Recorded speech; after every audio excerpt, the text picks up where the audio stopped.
The confrontation was supposed to last 60 seconds. A jealous wife, a demand to fire the maid, a marriage held together by silent tension. But then their 3-year-old son, who doctors said might never speak, walked into the room, clutched the maid's hand, and said his first word: "Stay." That single word, from a child diagnosed as nonverbal, didn't just break a silence. It shattered a carefully constructed family life. This is the story of a millionaire, his jealous wife, and the maid who became the only person their autistic son would speak to. It reveals a hidden bond that threatened to destroy a marriage and forces one agonizing question: what does a child see that adults are determined to ignore?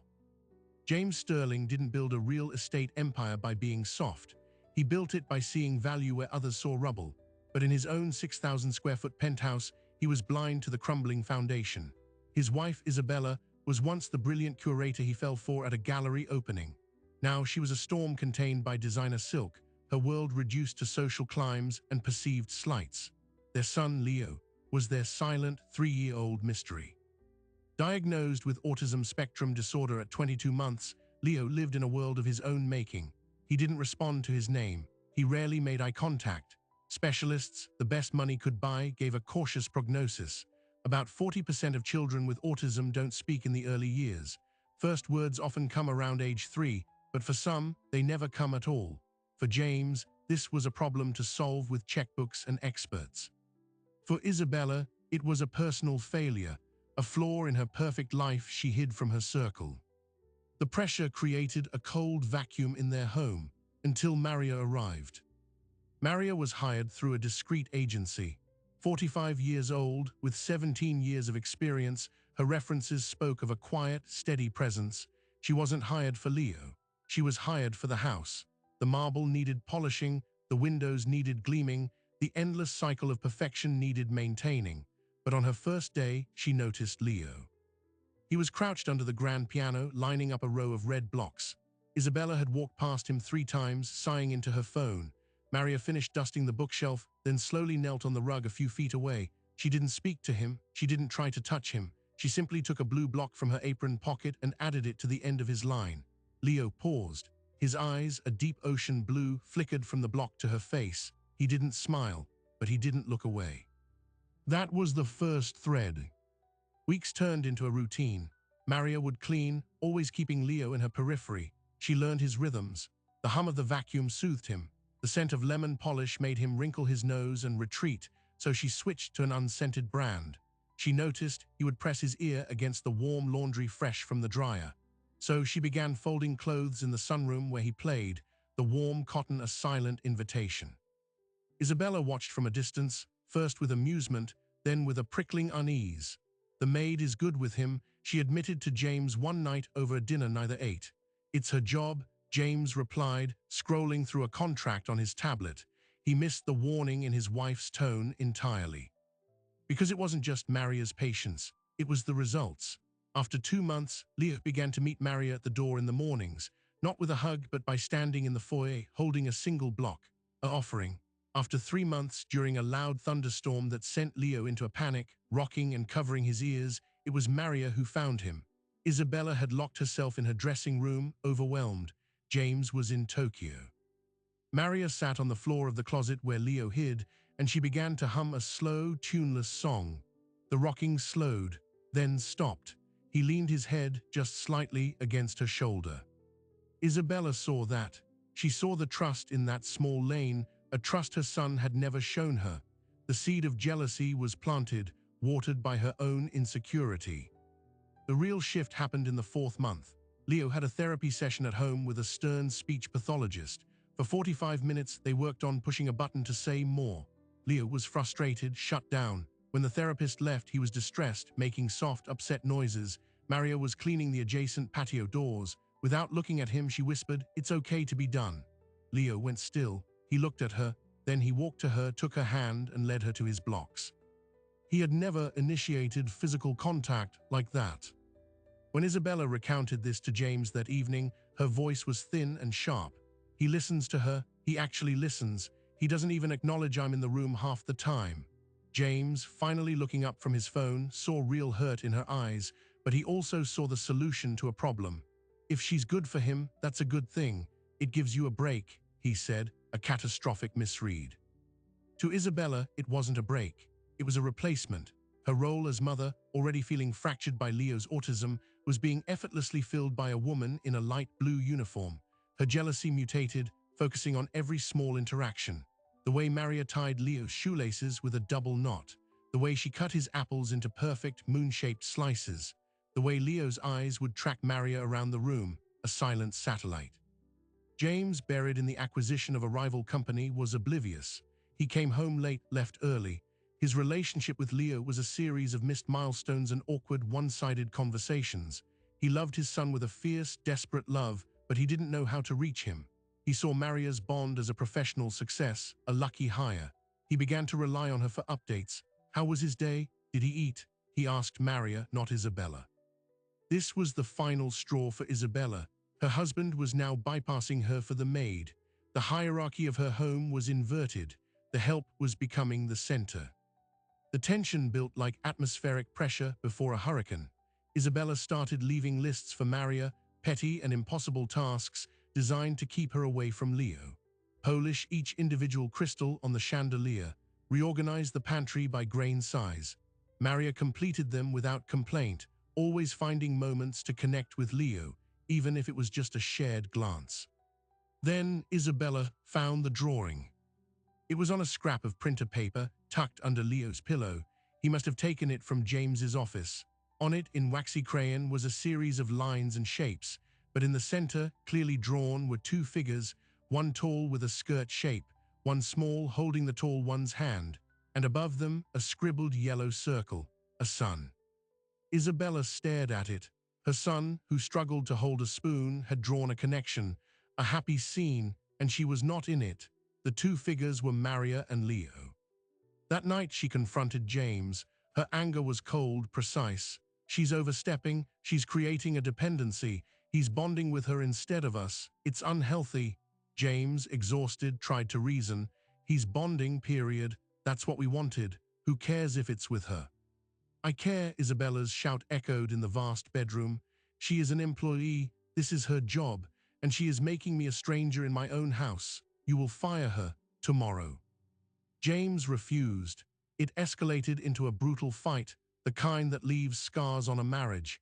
He accused her of jealousy over a child's affection. She accused him of neglect, of using the maid to do his parenting. They went to bed in furious silence. The next morning, the air was poisonous. James decided to work from home, a rare move, hoping to diffuse the situation. Isabella interpreted it as him choosing Maria's side, monitoring her. Maria arrived, sensing the tension immediately. She tried to be invisible, focusing on the kitchen. Isabella watched her from the living room archway. She watched Maria wipe the counter, her movements efficient and calm. She watched Leo wander in, clutching his stuffed rabbit. He stopped near Maria, looking up. Maria, without breaking her rhythm, smiled down at him and gently tapped the rabbit's nose with her finger. Leo's mouth did a tiny, almost imperceptible twitch, the ghost of a smile. That was it. Isabella walked into the kitchen, her heels clicking on the marble like gunshots. James, she called, her voice dangerously calm, we need to discuss this, now. James came in from his study, phone in hand, his expression already weary. Isabella, not now. Yes, now, she pointed at Maria, who had frozen, a dishcloth in her hand. I want her gone. Today, I will pack her things myself. You will pay her severance, and she will leave this house and never contact us again. Maria's face went pale. Mrs. Sterling, please. Don't speak, Isabella cut her off. This is a family matter. You are not family. James felt a headache building behind his eyes. The pressure from the merger, the sleepless night, his wife's unrelenting anger. He looked at Maria's pleading eyes, then at Isabella's rigid, furious posture. A part of him wanted to end the war in his home. The path of least resistance was clear. He took a breath, about to speak, to capitulate. And that's when they heard the soft pad of little feet. Leo stood in the doorway, his blonde curls messy from sleep. He looked from his mother's angry face to his father's conflicted one, to Maria, whose eyes were now filled with tears. The adults held their breath, trapped in the silent crossfire. Leo walked forward, not to his mother, not to his father. He walked straight to Maria and reached up, his small hand closing around her work-roughened fingers. He tugged her hand once, then looked directly at his father. And in a clear, quiet voice that had never been used for a word before, he spoke. "Stay." The word hung in the air, solid and impossible, like a chandelier dropped from the ceiling. For 5 full seconds, nobody moved, nobody breathed. James Sterling felt the floor tilt beneath him. That voice, small, high, clear, a voice he had only heard in desperate dreams. It was directed at Maria. His son's first word was a plea for the maid to stay. Isabella broke the silence, a sharp, disbelieving laugh that cracked in the middle. "No," she whispered, then louder, "No, that did not just happen." She stared at Leo as if he were a stranger, a cruel trick performed in her kitchen. The jealousy curdled into something raw and terrifying. Her own child had chosen this moment, this woman, to break his silence. It felt like a public execution of her motherhood. Maria looked down at Leo, her tears falling freely now. She squeezed his hand, then gently pried her fingers loose. "Leo," she breathed, her voice thick. She took a step back, creating space, understanding the nuclear force of what had just occurred. James finally found his own voice. It came out ragged. "Leo." He crouched down, his eyes level with his son. Can you say that again?" Leo looked at his father, then his gaze slid past him, back to Maria. He didn't speak. He simply reached for her hand again, his small face set in a quiet determination. That single, silent reach was more devastating to James than any business failure. His son, in his moment of miracle, was seeking comfort from someone else. The foundation of his worldview, that money and authority could solve anything, shattered. He stood up, turning to Isabella. "We are not firing anyone," he said, his tone leaving no room for argument. It was the voice he used in boardrooms to end debates. Isabella's face went from furious red to a cold, marble white. She looked at her husband, then at the maid holding her son's hand, and saw a new family portrait she was excluded from. Without another word, she turned and walked out of the kitchen. Her heels echoed down the hall, followed by the definitive slam of their bedroom door. The rest of the day passed in a surreal quiet. Maria finished her work in a daze, acutely aware of James's silent, watchful presence. He cancelled his meetings. He sat in the living room, watching Leo play, listening for another word that didn't come. The stay existed now as a solitary data point, a beacon in the dark. Was it a fluke, a one-time event, or was it a door cracking open? That night the fight was different. It wasn't loud. It was cold and surgical. Isabella sat at her vanity, removing her earrings. "You humiliated me in front of her," she stated, not looking at him. "He spoke, Isabella," James said, leaning against the doorframe. "Our son spoke. That's the only thing that happened today." To asterisk her asterisk, Isabella spun on the stool. "He didn't say mama. He didn't run to us asterisk. He defended asterisk the help asterisk. Do you have any idea what that looks like, what it means?" "I'm starting to," James replied quietly. "It means we've been missing something. It means she has a connection with him we don't." The word connection was gasoline. A asterisk connection? Isabella stood up. "She's a 45-year-old maid. She cleans toilets. What she has is a strategy. She's making him dependent so she can secure her position. It's manipulation, James, and you're too blinded by guilt to see it." This new theory, that Maria was a calculating manipulator, took root in Isabella's mind. It was easier to accept than the truth, that her son found more safety in a virtual stranger than in her. The next morning, she began her own investigation. She called the agency. She demanded Maria's full file, every reference, her social security number. The agency, fearing the wealth and influence of the Sterling account, complied with more than they should. Isabella learned Maria's last name was Vega. She learned she had immigrated from Chile 20 years ago. She learned she had worked for 7 families before them. And then she found it. In the notes from a reference check, a throwaway line from a former employer. "Excellent with children, was particularly patient with our daughter who had selective mutism." Selective mutism. Isabella Googled it frantically. The DSM-5 describes it as an anxiety disorder where a person cannot speak in certain social settings, despite speaking normally in others. It often co-occurs with autism. A child might be chatty at home but utterly silent at school, or silent with parents but able to speak with a trusted friend or a consistent, gentle caregiver. The puzzle pieces slammed together with a force that stole her breath. This wasn't a miracle Maria inspired. This was a asterisk condition Maria recognized and knew how to navigate. She hadn't unlocked Leo's voice out of pure kindness. She had applied professional-grade knowledge from a past job. To Isabella, this transformed Maria from a saint into a skilled operator. She had used a child's disability to embed herself in their home. Meanwhile, James took a different path. He called Dr. Althea Vance, Leo's lead developmental pediatrician. He played her the nannycam audio from the kitchen, which had picked up the clear, solitary stay. After a long pause, Dr. Vance said, "James, this is significant, but context is everything. The fact that it happened in a moment of high emotional tension, that it was a directive to maintain a relationship, this isn't just a random first word. This is communicative intent of the highest order." He perceived a threat to a crucial bond and verbally intervened. "Why her?" James asked, the pain raw in his voice. "Why not us?" Dr. Vance chose her words carefully. Pressure extinguishes sparks. For a child with Leo's profile, the expectation to speak to a parent can be overwhelming. It's loaded with unspoken need, with your desperation, with his mother's anxiety. With Maria, it's likely simpler. There's no history of failed expectations, no emotional weight, just consistent, low-demand presence. For some children, that's the only safe space where a voice can emerge. The diagnosis felt like a judgment. James had built a palace of pressure, and his son had found his voice in the one quiet room outside of it. He started watching Maria, not with suspicion, but with a desperate scholarly focus. He saw how she never demanded eye contact, how she offered choices with her hands, not her words. Red cup or blue cup, she'd hold them both out and wait. Leo would tap one. She saw how she narrated her own actions in a soft, steady monologue. "I'm folding the big towel now, it's warm." It wasn't therapy, it was companionship without agenda. One afternoon, James found Maria in the sunroom.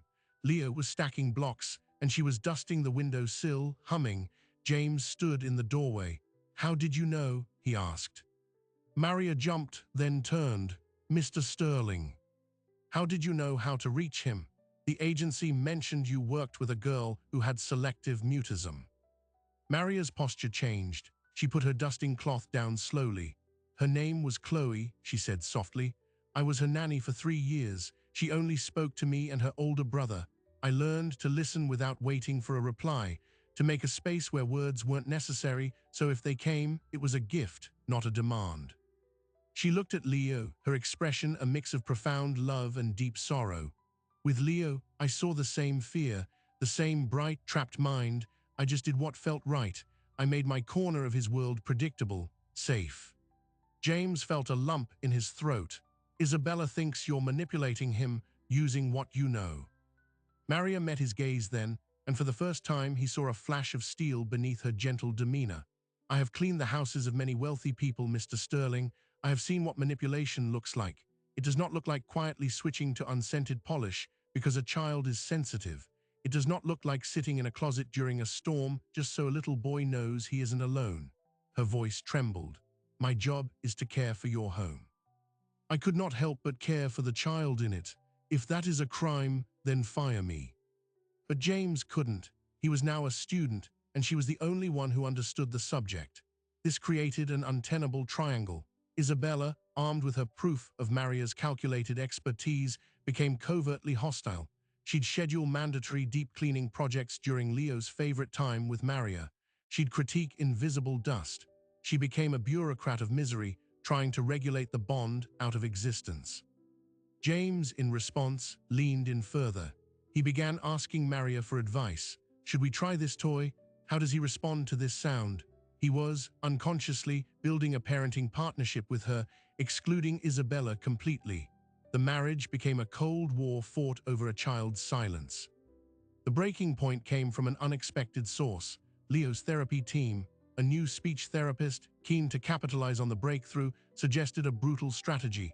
"We need to leverage this attachment," she said brightly in a meeting with both parents. If he speaks for Maria, we should use her as a reward. Only allow access to Maria if he attempts speech with us first. It's called stimulus fadding. Isabella seized on it. Yes, that's perfect. It returns the control to us where it belongs. James felt sick. It sounded like emotional blackmail, but the therapist was the expert. He felt outnumbered, his own instincts muddled by guilt. They implemented the plan the following Monday. Maria was instructed that she could not interact with Leo unless James or Isabella were present and attempting to elicit speech. Leo's predictable world, the one safe corner, was weaponized. The result was immediate and catastrophic. Leo, seeking Maria, would be presented with a flashcard by his father. Say Apple Leo and then you can go see Maria. Leo would stare, his body tense. He'd look past James to where Maria stood helpless by the door. His anxiety would spike. He'd begin to rock. No words came. After 5 minutes, the therapist's protocol demanded they remove the reward. Maria would have to leave the room. The first time this happened, Leo let out a sound James had never heard, a low, guttural cry of utter despair. He threw himself to the floor, not in a tantrum, but in a collapse. The light in his eyes shut off. They did this for 3 days. On the third day, James found Maria crying in the laundry room, her fist pressed against her mouth to stifle the sound. He thinks I'm abandoning him, she choked out. Every time I walk away, he thinks I am choosing to leave him. You are breaking his heart to teach him a trick. In that moment, James saw the monstrous geometry of their plan. They were torturing their son with the loss of his only secure bond to force him to perform. It was the opposite of everything Dr. Vance and Maria represented. It was pressure of the cruelest kind. He called an immediate halt. He fired the new therapist. He told Isabella the experiment was over. Isabella was livid. You are letting that woman win. You are choosing her over your own son's progress. No, James roared, finally losing his temper. I am choosing my son's heart over your pride. The accusation landed like a blade. Isabella didn't speak to him for 2 days, but she didn't stop fighting. She simply changed tactics. If she couldn't control the bond, she would destroy the credibility of the person in it. She hired a private investigator, a discreet, expensive one. Find me anything, she told him. Anything on Maria Vega. Financial troubles, family drama, criminal records, immigration issues. I don't care how far back you go. A week later, the investigator delivered a report. Isabella opened it in her car, her hands trembling not with guilt, but with anticipation. She skimmed past the basic facts. Clean record, pays taxes, sends money home to a sister in Chile. Then, a paragraph made her blood run cold. The investigator had dug into Maria's life in Chile. He found a record from a Santiago newspaper dated 22 years ago, a brief article about a local tragedy, a house fire in a modest neighborhood, a single casualty, a 4-year-old boy named Mateo. The boy's mother, working a night shift, was not home. The boy was in the care of his 17-year-old aunt. The aunt's name was Maria Vega. The article stated the fire was ruled an accident, a faulty space heater. No charges were filed, but the investigator noted the family was ostracized. The mother, consumed by grief, blamed the sister. Maria left for the United States 6 months later. Isabella read the paragraph 3 times. A slow, chilling certainty filled her. This wasn't just a maid with a tragic past. This was a woman who had failed to protect a child in her care. A child had died on her watch, and now she was in a home with another vulnerable boy, becoming his entire world. To Isabella, this wasn't a coincidence. This was a pattern, a redemption narrative gone twisted. What if Maria wasn't just skilled with children who couldn't speak? What if she was drawn to them? What if her guilt drove her to replace the child she lost, and in doing so, she was isolating Leo from his real family? She had no proof, only a devastating headline from 2 decades ago and the fertile ground of her own fear. But it was enough. She now held what she believed was a moral truth that outweighed any emotional bond. She wasn't just a jealous wife anymore, she was a mother protecting her son from a latent danger. She closed the report. She knew what she had to do. She would not confront James with this. He was too far gone, too emotionally invested in Maria as Leo's savior. He would rationalize it, explain it away. No, she would go to the one person who had the authority to remove a potential threat, who could see past the emotional drama to the cold, hard facts of liability and risk. She would go to the board of James's company. She would show them the article. She would explain that their CEO was allowing a woman with a dead child in her past to have sole charge of his vulnerable, nonverbal son. She would frame it as a massive reputational risk, a scandal waiting to explode. The board, protective of their billion-dollar empire and its pristine image, would pressure James relentlessly. They would force him to choose his family's security and the company's stability, or the Maid. She drove downtown, the report sitting on the passenger seat like a bomb. She was going to burn her marriage to the ground to save it, and she was going to use the most powerful weapon she had, her husband's own empire, against him. Isabella Sterling didn't walk into the sleek, 50-story headquarters of Sterling Holdings as a wife. She walked in as a shareholder, a threat, and a mother armed with a detonator. She bypassed her husband's office entirely. She went straight to the conference room where 3 members of the executive board were having a lunch meeting. She placed the investigator's report on the polished mahogany table, open to the translated newspaper article. "Gentlemen," she said, her voice cool and steady, "you have a crisis. My husband, your CEO, is allowing a woman with this in her past to have primary care of our disabled, nonverbal son, a woman responsible for the death of a child." The room went silent. Alan Croft, the board chairman, a man who valued stability above all, picked up the paper. He read the short article, his expression turning to granite. "Isabella," he said slowly, "this is a personal matter." "It's a liability," she corrected. "Imagine this headline: Sterling Holdings CEO entrusts son to caregiver with tragic history." Followed by, "Did grief-stricken woman see a replacement in autistic boy? The optics are catastrophic. The lawsuit, if anything else were to happen, would be biblical. You are all personally liable for ignoring a known risk to a minor in the CEO's household. This is a corporate governance issue, and I am bringing it to you." She had framed it perfectly, not as jealousy, not as a marital spat, but as a quantifiable risk to their billion-dollar empire. She saw the shift in their eyes, from discomfort to calculation. James's phone rang 20 minutes later. It was Alan Croft. "James, we need you in the boardroom, now." The tone was one James had only heard during hostile takeover bids. When James entered, he found his wife sitting calmly beside Alan, the other 2 board members looking anywhere but at him. The report lay centered on the table. "James," Alan began, "your wife has brought a serious concern to our attention." James skimmed the article, his heart hammered against his ribs. A house fire, a little boy, Maria, his mind reeled. He looked at Isabella, who met his gaze with icy resolve. She had gone nuclear. She had brought the war into his professional sanctum. "This," James said, tapping the paper, "is a tragedy from 22 years ago. Ruled an accident. No charges. This is a low blow, Isabella, even for you." "It's a pattern," Isabella stated to the board. "This woman is fixated on vulnerable children. She is inserting herself as a primary parent, alienating the actual parents. She is using her history with selective mutism to create a dependency. And now, we learn a child died in her unsupervised care. The risk profile is unacceptable. The board must advise James to terminate her employment immediately and conduct a full review of our domestic staff protocols." Alan cleared his throat. "James, the potential for reputational damage is significant. This emotional attachment to an employee is clouding your judgment. For the stability of the company and your family, a change is prudent." It was an order, politely wrapped, but an order. The board was siding with Isabella. They saw a spreadsheet where a maid was a variable causing error messages. They saw a simple solution: delete the variable. James felt a cold fury rise in him. They were reducing Leo's one source of peace to a risk factor. They were reducing Maria's life to a headline. "You are asking me to fire the one person my son trusts over a decades-old accident he knows nothing about." His voice was dangerously quiet.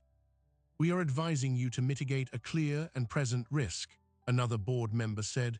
"The personal is now professional, James. You of all people understand that. He did understand. That was the trap. He had built this company on cold, hard logic, and now that logic was being used to eviscerate his son's happiness. He stood up. My son said his first word to that woman, "That is the only fact that matters to me in this equation. Your advice is noted." He walked out, leaving them in stunned silence. But the battle was just beginning. By the next morning, the board had mobilized. They couldn't force him to fire Maria, but they could make her employment untenable. They cited a clause in the company's executive insurance policy about mitigating household liability. They demanded a new board-approved nanny agency conduct a risk assessment of all home staff, starting with Maria. They scheduled it for Friday. It was a hostile audit. James told Maria about the assessment, omitting the reason why. "It's a formality," he lied, seeing the fear in her eyes. "I should just go," Maria said, her voice hollow. "I am causing too much trouble. Leo will be okay." "He won't," James said, more harshly than he intended. "And I am not letting a board of directors tell me who can care for my child. You will be here on Friday. You will answer their questions. That's an order." But James wasn't just defending, he was investigating. Isabella's move had crossed a line. If she wanted to play with fire, he would bring the whole truth to light. He called his own investigator, a man named Royce, who was more thorough and less scrupulous than Isabella's. "I need everything on that incident in Santiago," James instructed. "Not just the newspaper clip. Police reports, fire marshal notes, family interviews, neighbor statements. I need to know what really happened that night." While Royce dug, the pressure mounted at home. Isabella, emboldened by the board's support, became bolder. She began speaking of Maria in the past tense in front of Leo. "Remember when Maria used to fold your clothes?" she'd say. Leo would stare, confused, then look toward the door. The day before the assessment, Leo had a massive regression. He stopped making eye contact with anyone, even Maria. He stopped tapping choices. He just stared blankly at his hands. The light that had flickered on with his stay had been snuffed out by the chilling atmosphere of impending loss. That night, Royce called, "Mr. Sterling, I have the full file. It's not what the article says." "Tell me." Fire started in the kitchen, faulty wiring in a space heater, just like they said. The boy, Matteo, was asleep in the back bedroom. His mother, Rosa, was at her factory night shift.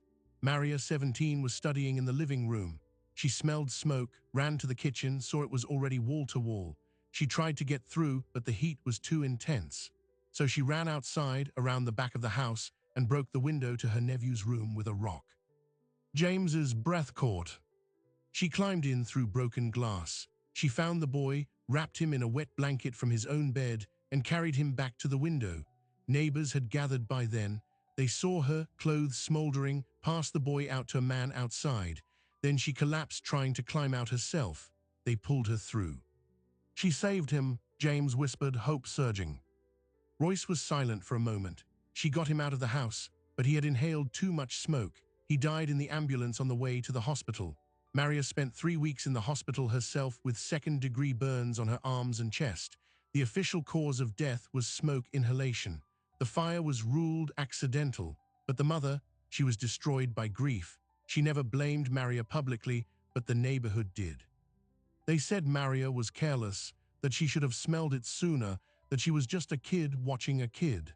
The guilt and the shame drove Maria out of the country. James closed his eyes. It was a story of heroism, not negligence, a tragedy, not a crime. Isabella's proof was a grotesque distortion. "But there's more," Royce continued. "I tracked down the mother, Rosa Vega. She still lives in Santiago." She was hesitant to talk, but when I explained the situation, that Maria was caring for another child who couldn't speak, she broke down. Royce's voice softened. She said, "Tell the American family this. My Matteo, he was also different. He didn't speak much. He lived in his own world. Maria was the only one he would follow, the only one he would hold hands with." She had the patience of a saint with him. Losing Matteo broke her. "If she is caring for another silent boy, it is not to replace my son. It is because her heart knows how to speak their language. She is not a risk. She is a refuge." James sat in his dark study, the phone shaking in his hand. He had the truth, a truth of sacrifice, loss, and unimaginable compassion. Maria had tried to save a child, failed, carried the guilt for 2 decades, and had her tragedy weaponized by his wife. And through it all, she had used that experience to gently, patiently help his own son. The next morning, Friday, the board's assessment team arrived, 2 severe-looking women from a risk management firm. They sat at the dining table with Maria, who looked pale but calm. Isabella presided like a judge. James stood in the doorway, watching. They asked about her immigration status, her taxes, her background check. Maria answered quietly. Then the lead assessor, a woman named Brenda, leaned forward. "We must ask about a disclosed incident from your past. In Chile, a fire." Maria flinched as if struck. She looked at Isabella, then at James, betrayal and shame flooding her features. This was the public crucifixion Isabella had planned. Before Maria could speak, James stepped into the room. "I have the full report on that incident," he said, his voice filling the space. He dropped a folder on the table next to the assessors. Police reports, fire marshal conclusions, hospital records, and a sworn affidavit from the child's mother, Rosa Vega. Isabella's eyes widened. Brenda opened James's folder, her professional demeanor faltering as she read. James looked at Maria, his gaze steady. "You tried to save him," he said, not a question, a statement. "You broke a window, went through fire, pulled him out. You were hospitalized for burns. Is that correct?" Tears streamed silently down Maria's face. She nodded, unable to speak. Brenda looked up from the affidavit, her expression transformed. "Ms. Vega, this changes the context considerably. This indicates profound responsibility and bravery, not negligence." "Is that your professional risk assessment?" James asked, his eyes locked on Isabella, who had gone ashen. "Given this information," Brenda said, "the historical incident would not, in our view, constitute a material risk. If anything, it demonstrates a pattern of protective behavior." James turned to the board's representatives. "You have your assessment. Maria Vega is not a liability. She is an asset to my home and to my son. This ends now." The assessors packed up and left, the air thick with the rubble of Isabella's plan. When they were gone, James faced his wife. Isabella looked at the affidavit, at the truth she had deliberately ignored. "You used our son's vulnerability and a woman's trauma as weapons," James said, his voice trembling with rage. "You tried to destroy the one good thing in his life to prove a point, to win." "I was trying to protect us," Isabella cried, but the conviction was gone, replaced by a hollow echo. "You were protecting an idea, a perfect, controllable life. Leo doesn't fit that idea. Maria doesn't fit that idea. Maybe I don't either." He picked up the affidavit. "This is what real protection looks like. It's messy, it's painful, it's sacrifices. You have no idea what any of that means." He walked Maria to the door. "Take the rest of the day, take the week. Paid. Leo will be waiting for you when you come back." After Maria left, James went to Leo's room. His son was sitting in the corner, facing the wall, a statue of silence. James didn't try to coax him out. He simply sat on the floor nearby, leaning against the same wall. He didn't speak. He just breathed and waited, trying to embody the patience Maria had shown. After 10 minutes, Leo's head tilted slightly. After 20, he shuffled an inch closer. He didn't speak. He didn't look at James, but he was there. It was the most honest interaction they'd had in months. James knew in that moment that the battle with the board and with Isabella was just the noise. The real work was here, in this quiet room, and he had just exiled the only person who knew how to do it. He had defended Maria's past, but he might have lost her for good. And without her, he was just a man sitting on the floor, hopelessly trying to speak a language he didn't understand. Maria Vega did not come back the next day or the day after that. James Sterling's penthouse, once a theater of silent war, became a museum of quiet regret. Leo stopped eating. He would only push food around his plate, his eyes vacant, his body curled inward. The doctors called it regression due to environmental stress. James called it grief. His son was mourning the loss of his only true friend, and James had no idea how to fix it. Isabella retreated to the guest wing. The victory she thought she'd won tasted like ash. She had exposed a tragedy and had it transformed into a testament of courage. She had turned the board against her husband and watched him stare them down.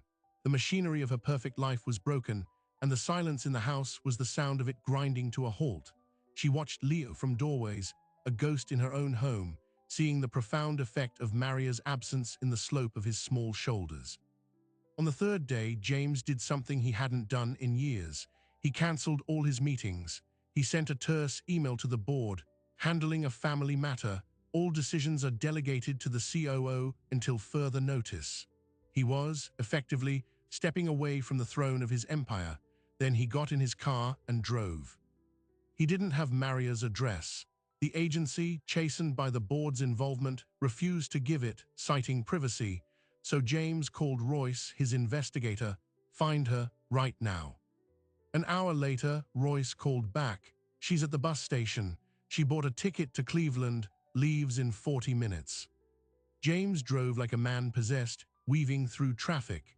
The downtown bus terminal was a cavern of fluorescent light and echoing announcements.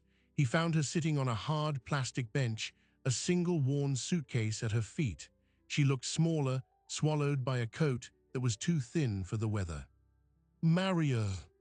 She looked up, her eyes red-rimmed but dry. There was no surprise, just a deep exhaustion. Mr. Sterling, you shouldn't be here. Leo isn't eating, James said, the words tumbling out.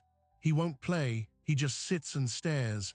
The doctors don't know what to do, I don't know what to do. Maria's face crumpled for a second before she regained control. He needs time, he will adjust. I don't want him to adjust. James's voice cracked, drawing glances from other travelers. He lowered it, pleading, I want him to have you. I want him to have the person he trusts. I was wrong. I treated you like an employee, like a variable in a problem, but you're not, you're family, and I am begging you to come home. Maria looked at her hands, at the old burn scars visible on her wrists. It is not my home, and I am not family. I am the help who causes problems. I bring the past into your beautiful house. I break things. You broke the silence, James whispered. You gave my son a voice. You tried to save a child once, and you carry the guilt for it every day. And instead of protecting you, I let my wife use that guilt as a weapon. I am so sorry, Maria, not as your employer, as a man who failed to see your worth until he saw his son broken without it. He reached into his coat pocket and pulled out a folded document. It was a new contract, but not for domestic service. At the top, it read, Position, Director of Home and Child Wellness. The salary was 5 times what she had been making. It included full benefits, a retirement plan, and a clause that gave her complete autonomy over Leo's daily routine and therapy integration. It also included a substantial annual budget for her to train other caregivers in her methods. Maria read it, her hands trembling. This is too much. It's not enough, James said, but it's a start and there's more. He took a deep breath. Isabella has agreed to move out temporarily. She's going to stay with her sister and begin intensive therapy. She needs to understand she needs to work on herself, away from the pressure she put on Leo and on us. The house will be just me and Leo and you, if you'll come back. The announcement for the Cleveland bus blared overhead. Maria looked at the gate, then down at the contract, then at James's desperate, honest face. She thought of Leo, sitting alone in that vast, silent apartment. She thought of the little boy in Santiago she couldn't save. She closed her eyes, then bent down and picked up her suitcase. The bus is leaving, she said. James's heart sank. Then she turned and walked away from the gate toward the exit. We should go, Leo will be hungry. When Maria walked back into the penthouse, Leo was in his usual corner. He didn't turn. Maria didn't rush to him. She took off her coat, hung it up, and walked to the kitchen. She took out a red cup and a blue cup. She filled both with apple juice. Then she walked into the living room and sat on the floor, a few feet from Leo. She placed the cups in front of her. For a full minute, nothing happened. Then Leo's head tilted. He uncurled slightly. He looked at the cups, then at Maria's face. Slowly, he crawled forward. He stopped looking at her. Maria didn't smile, didn't speak. She just waited. Leo reached out a small hand and tapped the red cup. Maria picked it up and handed it to him. Red, she said softly. Leo took the cup. He took a sip. Then, holding the cup, he leaned sideways until his shoulder rested against her arm. He let out a long, shaky sigh, a sigh of a child finally coming home. James, watching from the hallway, felt tears stream down his face. It wasn't a word, but it was a conversation. It was trust restored. The new routine began. With Isabella gone, the air itself felt lighter. Maria moved into the guest suite formerly used by Isabella's mother. Her role was completely transformed. She worked with Leo's therapists, translating their goals into daily life. She taught James her language of patience. She showed him how to sit beside Leo without demanding anything, how to offer a choice with his hands, how to be present without pressure. James learned slowly, clumsily at first. He dropped the boardroom demeanor. He sat on the floor for hours. He learned the names of all of Leo's blocks. He stopped trying to force eye contact. And one afternoon, while James was quietly building a wobbly tower, Leo crawled over. He didn't help. He just sat next to his father, watching. Then he picked up a green block and placed it carefully on top. The tower fell. Leo let out a soft sound, almost a giggle. James laughed, a real, unguarded laugh. And for a second, Leo looked directly at him, and his eyes were bright. It was a beginning. Weeks turned into months. Isabella, true to her word, was in therapy. She called once a week to speak to Leo. Maria would hold the phone to Leo's ear. Isabella would talk about her day, about the birds outside her sister's window. Leo never responded, but he listened. It was a fragile bridge, but it was standing. Then the surprise. Maria was organizing a closet when she found an old box of Isabella's things. Inside were childhood photographs, diaries. Feeling like an intruder but driven by a need to understand, Maria looked at one of the diaries. It was from when Isabella was 14. On one page, scrawled in angry teenage handwriting, was a sentence that stopped Maria cold. "I wish I could just be invisible. Nobody expects anything from the quiet girl.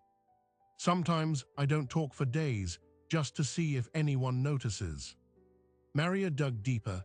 She found report cards with teacher notes. Isabella is bright but painfully shy, often selectively mute in class. She found a faded diagnosis from a child psychologist, anxiety disorder with traits of selective mutism. Isabella had been just like Leo. The jealousy, the rage, the desperation to control Maria's bond, it wasn't just about being replaced. It was a terrified, wounded child inside Isabella seeing someone effortlessly connect with her son in a way she never could, in a language she herself had been forced to speak. She wasn't just trying to remove a maid. She was trying to destroy a mirror that showed her her own deepest pain and failure. Maria didn't tell James right away. She sat with the knowledge, her heart aching with a new, complicated pity. The next time Isabella called, Maria asked to speak to her after she talked to Leo. "Mrs. Sterling," Maria said gently, "Isabella, I found some of your old things, your diaries." There was a long, terrified silence on the other end. "I understand now," Maria continued. "You knew what it was like to be trapped in silence, to feel the expectation like a weight." Isabella's breath hitched into a sob. "It was awful," she whispered, the polished veneer gone, replaced by the raw voice of a scared girl. "And I was so afraid he would have that life. And then he spoke to you, he chose you, and it felt like he was choosing the silence over me all over again." "He wasn't choosing silence," Maria said. "He was choosing safety, the safety you never had. We can give that to him together if you want to try." It was the final, unexpected twist. The antagonist was not a monster, but a wounded soul. The revelation changed everything. James, when Maria told him, was stunned. The pieces of his wife's behavior finally clicked into a tragic, comprehensible pattern. He didn't excuse her actions, but he understood their source. He invited Isabella to the house, with Maria present. It was the first time the three of them had been in a room together without warfare. Isabella looked at Maria not with jealousy, but with a hesitant, shared understanding. "I can't undo what I did," Isabella said to her, "but I can learn from you for him." Maria nodded. "We start from here." Progress was not linear, but a new, fragile structure began to form. Isabella started visiting on weekends. Maria would guide her, showing her how to enter Leo's world. It was awkward, painful at times, but one Sunday, Isabella was sitting with Leo, coloring. She was narrating her actions softly, as Maria had taught her. "I'm using the blue for the sky." Leo was ignoring her, focused on his own scribbles. Then he reached across, took the green crayon from her hand, and put it back in the box. He handed her the yellow. Isabella looked at the yellow crayon, then at her son's face. A tear rolled down her cheek. It wasn't a word. It was a correction. It was communication. He had seen her and he had engaged. 6 months after the day Leo first said stay, the family had a different configuration. James was still CEO, but he worked from home 3 days a week. The board, seeing the stabilization and a new, positive PR angle about corporate family values, left him alone. Isabella had her own apartment, but was a constant, growing presence in Leo's life, guided by her own therapy and Maria's mentorship. And Maria was the steady, warm center of it all, no longer a maid, but a cornerstone. Then on a crisp autumn morning, they were all in the park. Leo was on a swing, pushed gently by James. Maria and Isabella sat on a nearby bench. Leo was making his happy humming sound as he swung. He pointed at a dog running past. James smiled.